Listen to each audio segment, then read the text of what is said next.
પછીનો સમાનાર્થી શબ્દ ત્રીજા નંબરનો ભીંજાવું એટલે શું?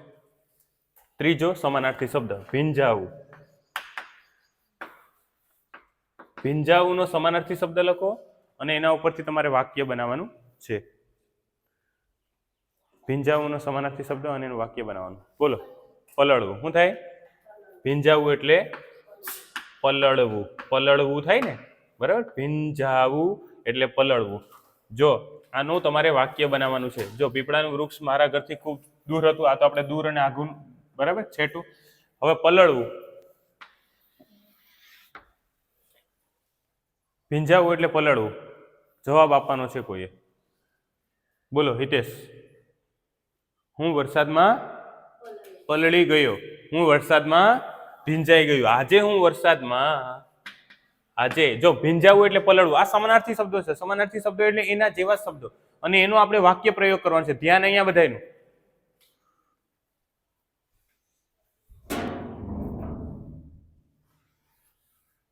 આજે હું વરસાદમાં, આજે હું વરસાદમાં,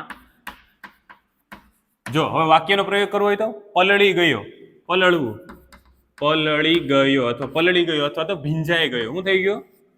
ભીંજાઈ ગયો, ભીંજાઈ ગયો. બરાબર? તો જો બે શબ્દ આવી ગયા, પલળવું અને ભીંજાવું. સમજાય?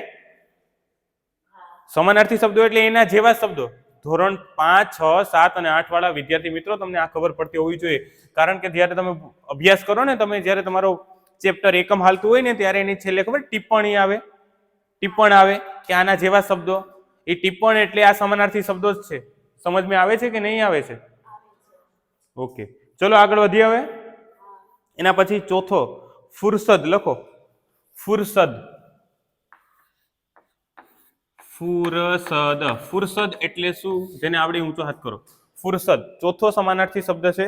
ફુરસદ. બરાબર? રસવા વાળું છે ફુરસદ. બરાબર? ફુરસદ. એનો સમાનાર્થી શબ્દ શું થાય? નિરાતે. શું થાય? નિરાતે. બરાબર? નવરાશ. નિરાતે અથવા તો નવરાશ. આપણે કહેવાય ને કે મારે ફુરસદ નથી, નવરાશ અથવા તો નિરાતે. નિરાતે અથવા નવરાશ. ફુરસદનો સમાનાર્થી શબ્દ છે નિરાતે અથવા નવરાશ. એનું વાક્ય રચના કોણ કહેશે મને?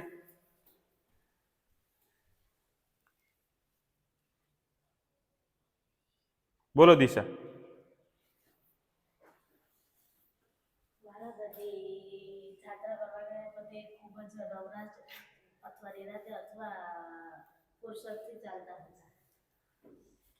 નિરાતે ચાલવું. બરાબર? અથવા તો એને એમ કહેવાય કે ભાઈ આજે, આજે હું, આજે હું, આજે મારી પાસે, આજે મારી પાસે ફુરસદ નથી. આજે મારી પાસે ફુરસદ નથી. ફુરસદ નથી અથવા તો નવરાશ નથી. શું થાય? હું નવરો નથી. આપણે કહીએ ને નવરાશ, નવરાઈ નથી. આજે મારી પાસે નવરાશ અથવા તો નિરાંત નથી. નિરાંત નથી. બરાબર? આ ત્રણેય શબ્દનો પ્રયોગ આવી ગયો. જો આજે મારી પાસે એટલે કે હું નવરો નથી. આજે આપણે કહીએ ખબર કે આજે હું બહુ કામમાં છે. તમે ખબર હોય તો કોઈ બુદ્ધ પૂર્ણિમા આવતી હોય અથવા તો 14મી એપ્રિલ આવતી હોય, બરાબર, અથવા કોઈ અશોક વિજયાદશમી આવતી હોય ત્યારે, બરાબર, આપણા ઘરની આપણે લાઇટ ડેકોરેશન કરતા હોય, આપણા ઘરને શણગારતા હોય, બરાબર, તો આપણે કહીએ ને કે આજે હું નવરો નથી. કેમ? તો કે 14મી એપ્રિલ આવે ને મારે ઘણું કામ છે, બરાબર, પ્રસંગ છે મારો.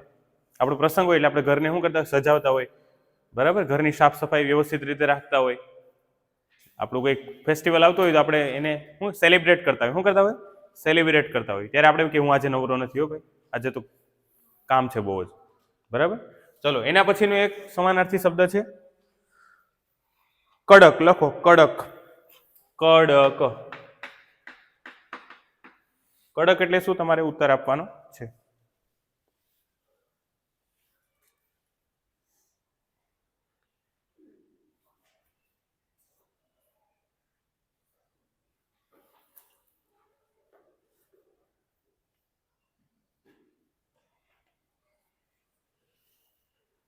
કડક. કડક એટલે શું? કોને આવડે?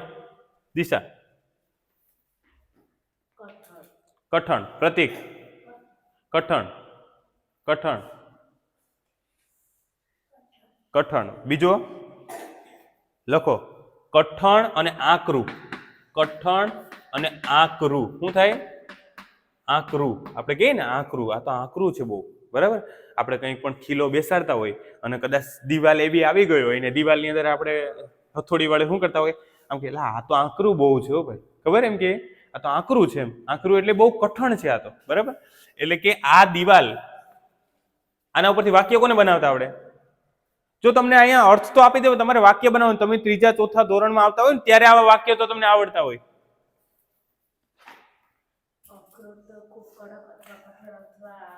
હા, અખરોટ તો અખરોટ આવે ને, અખરોટ ઓલું ગોળ ગોળ ન આવે, અખરોટ જોયું ને તમે?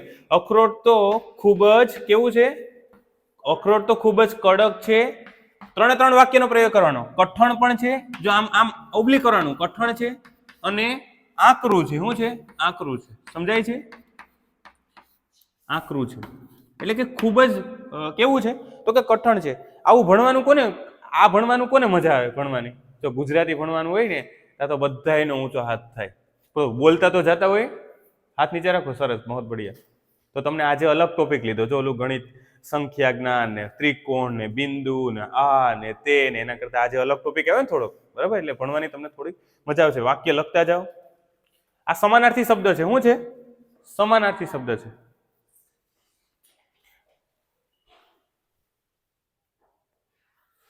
એના પછી આગળ લખો, એના પછીનો એક સમાનાર્થી શબ્દ. સમાનાર્થી શબ્દ એટલે સમાન અર્થ વાળો શબ્દ. કેવો શબ્દ?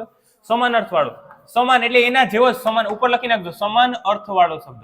અર્થ વાળો એટલે એના તેના જેવો શબ્દ. કેવો? તેના જેવો જ, તેના જેવો શબ્દ આમ, બરાબર. એના જેવો હોય એવો શબ્દ. જેમ કે નજીક છે તો પાસે હોય. હાલો, એના પછી હુલ્લાસ લખો. હુલ્લાસ, હુલ્લાસ. હાલો, કોને ખબર છે હુલ્લાસ એટલે શું? હુલ્લાસ એટલે શું કોને ખબર છે? 6 નંબરનો શબ્દ છે હુલ્લાસ. હુલ્લાસ શબ્દ તમને નથી આવડતો ને તો લખો એની અંદર હુલ્લાસ. હર્ષ. હુલ્લાસ એટલે આપણે ને આનંદ છે. હુલ્લાસ, હર્ષ, આનંદ, બરાબર. મોજ, મજા. મોજ, મજા. આજે તમારા સાહેબ આનંદમાં હતા. તમે કહો ને કે આજે તો મારા સાહેબ છે ને બહુ આનંદમાં હતા, એનો જન્મદિવસ હતો ને, એમ કે, અથવા તો કે સાહેબનો કોઈ પ્રિય હોય વ્યક્તિ, બરાબર, અને એનો જન્મદિવસ હોય તો તમારે લખાવવું પડે. હાલો, કોને વાક્ય રચના બનાવતા આવડે? પ્રતીક. હા, આજે મારો જન્મદિવસ હતો. આજે મારો જન્મદિવસ છે તો હું કેવો હતો? તો હું કેમાં હતો? હુલ્લાસમાં હતો. કેમાં હતો? હુલ્લાસ, અથવા તો હર્ષ, અથવા તો આનંદ, અથવા તો મોજ, અથવા તો હું મજામાં હતો, બરાબર. એટલા વાક્ય આવશે. જો અહીંયાથી લઈ અને અહીંયા સુધી હુલ્લાસમાં હતો, બરાબર. આમ લીટી કરવાની, એનો મતલબ શું થાય? ઓબ્લિક છે. આની જે નિશાની છે ને ઓબ્લિક છે. ઓબ્લિક એટલે શું? તો કે આના કરતા અથવા, એમ આના જેવું જ અર્થ વાળું છે. સમજાય છે? કોઈને ન દેખાતું હોય તો એ પોતાનો હાથ ઊંચો કરે, બરાબર. તકલીફ હોય ને હાથ ઊંચો કરે, બાકી વચ્ચે કોઈ એકબીજામાંથી જોવાનું નથી.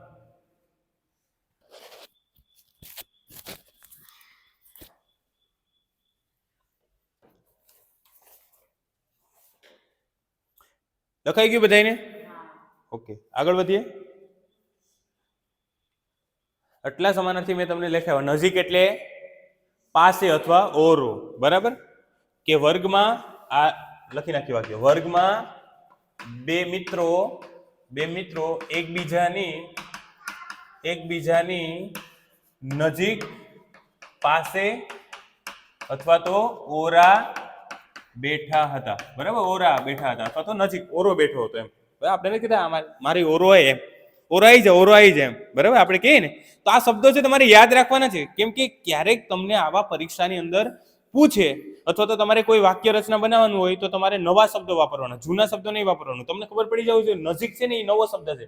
ઓરો ન લખાય. પછી આપણે વાક્ય નિબંધમાં ક્યાંય લખતા, નિબંધમાં ક્યારેક તમે લખો તો બહુ જૂના શબ્દો નહીં લખવાના. હવે નવા મોડર્ન શબ્દો લખવાના. કેવા શબ્દો લખવાના? મોડર્ન. અને તમે વિદ્યાર્થી મિત્રો જ્યારે ધીમે ધીમે આગળ વધશો અને તમારે નિબંધ ને એવું લખવાનું આવશે, તમે નિબંધ લખશો, જીપીએસસી ની તૈયારી કરશો, યુપીએસસી ની તૈયારી કરશો, બરાબર, કલેક્ટર બનવાની ને આઈપીએસ બનવાની પરીક્ષાની તૈયારી કરશો, ત્યારે તમે નિબંધમાં અને પૂછાય ને ત્યારે આવા શબ્દોનો ઉપયોગ નહીં કરવાનો.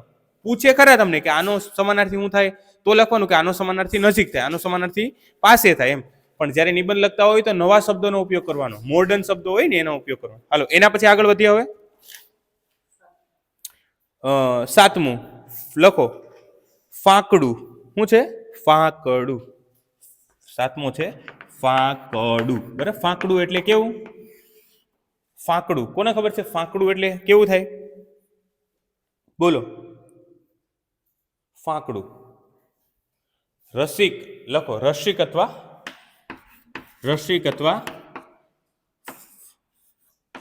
ફક્કડ. રસિક અથવા ફક્કડ. બરાબર, રસિક અથવા ફક્કડ.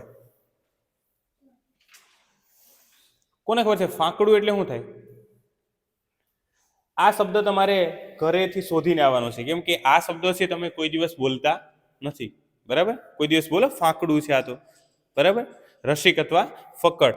આના વિશે તમારે અભ્યાસ કરીને આવવાનો ઘરેથી. હું તમને જો આવડતું હોય બરાબર તો મને કહો. આપણે આના શબ્દનો ઉપયોગ કરીએ છીએ ક્યાંય? આ કાલે તમારે હોમવર્કમાં છે, લખી રાખો કે આ તમારે શોધવાનું છે. ફાંકડું એટલે શું, રસિક ફક્કડ એટલે શું, અને એનું વાક્ય બનાવીને આવવાનું છે. બરાબર, ઘણી વખત આપણે બોલતા હોઈએ છીએ, તમે નહીં બોલતા હોય પણ જેની ભાષા હોય ને પાઠ્યપુસ્તકમાં તમને ક્યાંક ને ક્યાંક આવતું હશે. શોધવાનું. શું કરવાનું? શોધવાનું. કાલે તમારે એનો જવાબ મને આપવાનો છે. હું તમને હમણાં વાક્ય રચના લખાવી દઈ, બરાબર, પણ તો તમે શોધશો નહીં. એના પછીનો એક શબ્દ લખો અવનવું. લખો અવનવું. ફાંકડું તમારે હોમવર્કમાં છે. અવનવું. અવનવું એટલે શું? કોને ખબર છે અવનવું એટલે શું? એક હેમાંશી. અવનવું એટલે શું? પ્રિયાંશી. નવું. સરસ. નવીન, નવતર. આપણે કહીએ નવીન અથવા નવતર. જો અવનવું એટલે શું ખબર? કે નવું, કંઈક નવું અલગ, અથવા તો નવતર. શું કહેવાય એને? નવતર અથવા નવીન પણ એને કહેવાય. નવીન લાગે છે આજે તો તે નવીન કપડાં પહેર્યા છે, આજે તો અવનવા કપડાં પહેરીને આવે. શું કહે છે? આપણે કોઈ છોકરો હોય અથવા કોઈ છોકરી છે તૈયાર થઈને આવી હોય બરાબર ક્લાસમાં, તો કે હા નવું અલગ પણ આપણે લખીએ કે નવું અલગ પણ લખવાનું, અલગ પણ લખી શકાય. નવતર, નવીન. બરાબર, આજે તું કંઈ અલગ દેખા છે, આજે તું કંઈ નવીન દેખાય છે. કોઈ કપડાં છોકરી પહેરીને આવી આપણા ક્લાસમાં બરાબર, તો આપણે એમ કહીએ ને આજે તો તું અવનવી લાગે છે. બરાબર, શું કહે છે? કોઈનો જન્મદિવસ છે અથવા તો બોલો આ વાક્ય બનાવો. કોને આવડે? હિતેશ બોલો. દિશા.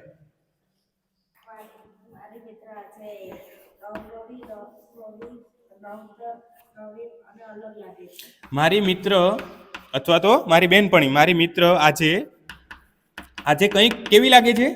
નવતર લાગે છે. નવતર લાગે છે, નવીન લાગે છે, અથવા તો કંઈક અવનવી લાગે છે. કેવી લાગે છે? અવનવી અથવા તો અલગ દેખાય છે, અલગ લાગે છે. બરાબર, અલગ લાગે છે. દેખાય છે ને, અલગ લાગે છે. બરાબર, આપણે કહીએ ને કે મારી મિત્ર તો આજે કંઈક નવી લાગે છે. બધાએ આ લખવાનું છે. ઓકે, કેટલા થયા? 3 ને 3 6 ને 8 થયા. એના પછી લખો 9મો લખો જાણકાર. એટલે શું? જાણકાર. જાણકાર એટલે શું? કોને ખબર છે? જાણકાર. તમે ખબર બે કોઈ સાહેબ વાતો કરતા હોય ત્યારે જાણકાર શબ્દનો ઉપયોગ કરે, સાહેબ તમને સમજાવતા હોય. જાણકાર એટલે શું? હા, જાણ કરનારો. જાણકાર એટલે શું? હા, જાણનાર. સમજાય? જાણનાર, સમજનાર નહીં, જાણનાર. જાણનાર એટલે કે ભાઈ જો નિલેશ સાહેબની વાતો છે ને, એમ કે કોઈ સાહેબ એકબીજા વાતો કરતા હોય તો તમારા સાહેબ ને ઓલા સાહેબ છે ને નિલેશ સાહેબની વાતોને આ જાણે છે, તો એને જાણનાર કહેવાય. શું કહેવાય? જાણનાર કહેવાય. બરાબર, અશોક સાહેબની વાતોને આ જાણે છે. બરાબર, પિંકી મેડમની વાતોને આ જાણે છે, અથવા તો ઓલી છોકરીની વાતો આ જાણે છે, અથવા તો આ વિદ્યાર્થીની વાતો આ જાણે છે. બરાબર, એટલે એને જાણનાર કહેવાય. દાખલા તરીકે બે વ્યક્તિ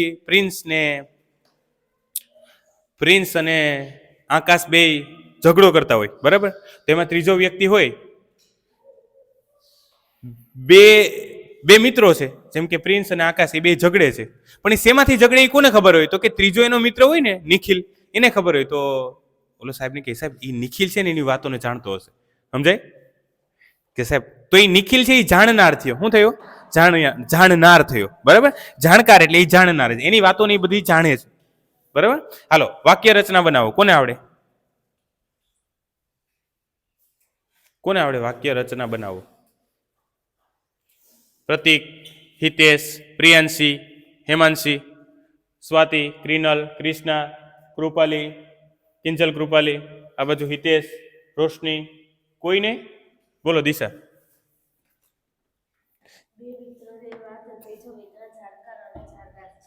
હા, બે મિત્રોની વાત, બે મિત્રોની વાત કોણ જાણે છે? તો કે ત્રીજો મિત્ર. બે મિત્રોની વાત તેનો મિત્ર જાણકાર અથવા તો જાણનાર છે. બરાબર, અથવા તો હોય છે. જો જાણકાર અને જાણનાર હોય છે. જો બે મિત્રોની વાત છે ને, તેનો મિત્ર હોય ને એ જાણકાર, તેનો ત્રીજો મિત્ર, અહીં લખી શકો તમે, તેનો ત્રીજો મિત્ર જાણનાર કે જાણકાર હોય છે. બરાબર, દેખાતું નથી? બે મિત્રોની વાત તેનો ત્રીજો મિત્ર જાણકાર અથવા જાણનાર છે. બરાબર, ઓબ્લિક કરીને લખેલું છે. જો મેં જ્યાં જ્યાં પણ સમાનાર્થી શબ્દો છે એની નીચે અંડરલાઈન કરી છે, અને સમાનાર્થી શબ્દો કહેવાય. શું કહેવાય? સમાનાર્થી શબ્દો કહેવાય. 10મો પ્રશ્ન લખો, 10મો સમાનાર્થી શબ્દ લખો. ધમાલ લખો. ધમાલ, ધમાલ. તો ધમાલ એટલે શું? ધમાલ એટલે શું? ધમાચકડી, સિમ્પલ. બરાબર, આપણે એમ કે આ જોતો ધમાલ કરે છે, આ જોતો ધમાચકડી. આપણા ઘરની આસપાસ દાખલા તરીકે કોકના લગ્ન છે, બરાબર, જેમ કે ટુન્નીના લગ્ન છે. ટુન્ની હોય ને, એના લગ્ન છે. હવે એના લગ્નમાં તો એ ડીજે લાવે ને ફટાકડા આવે ને, તો આપણે એમ લાગે ને આ ટુન્નીના લગ્નમાં તો ધમાચકડી બહુ છે યાર. નથી કહેતા અહીંયા તો બહુ ધમાલ મચાવી હો ભાઈ, આ અઠવાડિયું સુધી તો નહીં હોવા દે યાર રાત્રે, સમજાય? કોકના લગ્ન હોય તો આપણે એમ લાગે આના લગ્ન વહેલા થઈ જાય તો સારું, સમજાય?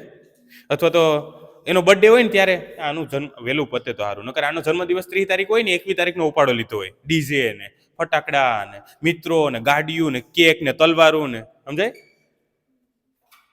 હવે અહીં ઘરમાં તો મમ્મી પપ્પા છે એ માંડ રોટલો રળીને ખાતા હોય, ખીચડી ન હોય ઘરમાં, ખાવાને ખીચડી નથી, તોય મારો દીકરો સમજતો નથી, તોય મારી દીકરી સમજતી નથી. બરાબર, ઓલું ગીત નથી આવતું, ઘરમાં ખાવાને ખીચડી નથી તોય મારી બૈરી સમજતી નથી, એવું ગીત આવે, ખબર પડી? એક ગીત છે, એ તમે કદાચ યુટ્યુબમાં જોઈ શકશો. તો ધમાલ એટલે ધમાચકડી,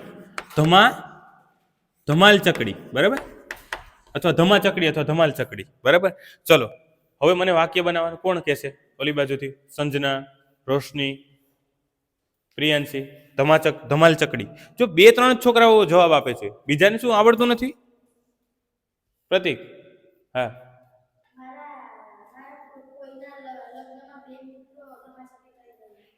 હા, કે મારા, બોલો, મારા મિત્રની જાનમાં, મારા મિત્રોના લગ્નમાં ધમાલ ચકડી હતી. બરાબર, મારા મિત્રોના લગ્નમાં ધમાલ, અથવા મારા મિત્રના લગ્નમાં, મિત્રો ન લખો તો મારા મિત્રના લગ્નમાં ધમાલ મચાવ્યો હતો, અથવા ધમાલ ચકડી મચાવી હતી. બરાબર, બધાય મચાવી હતી એટલે કે બધા લોકો આમ ધડભડાટી બોલાવતા હોય. બરાબર, ડીજે આ બાજુ વાગતું હોય, આ બાજુ જમણવાર ચાલુ હોય ને ધબી. બરાબર, અડધા તો પીધણિયા હોય, પીને અડધા એવા જ હોય, જાનમાં ભેગા થાય ને ત્યાં અડધા એવા જ હોય, પીધણિયા જ ભેગા થાય. શું કરવા? ખાલી ઠેકે, પછી બરાબર પીને ઠેકે. તો જાવું નહીં બહુ, બરાબર, એમાં ઘૂંઘામાં પડવું નહીં, નકર શું થઈ જવાય? કચડાઈ જવાય. શું થઈ જવાય? કચડાઈ જવાય. બરાબર, 10 સમાનાર્થી શબ્દ મેં તમને લખાવેલા છે. બરાબર, આના અર્થ સાથે તમારે એને પાકા કરવાના છે, અને કાલે ઘરે લેસનમાં તમારે આના સિવાય પણ હું હમણાં 10 તમને વિરુદ્ધાર્થી શબ્દ આપું છું. બરાબર, 10 સમાનાર્થી અને 10 વિરુદ્ધાર્થી આપું. હવે તમને વિરુદ્ધાર્થી જે શબ્દો આપું એના તમારે શું બનાવીને આવવાના? વાક્ય બનાવીને આવવાના છે.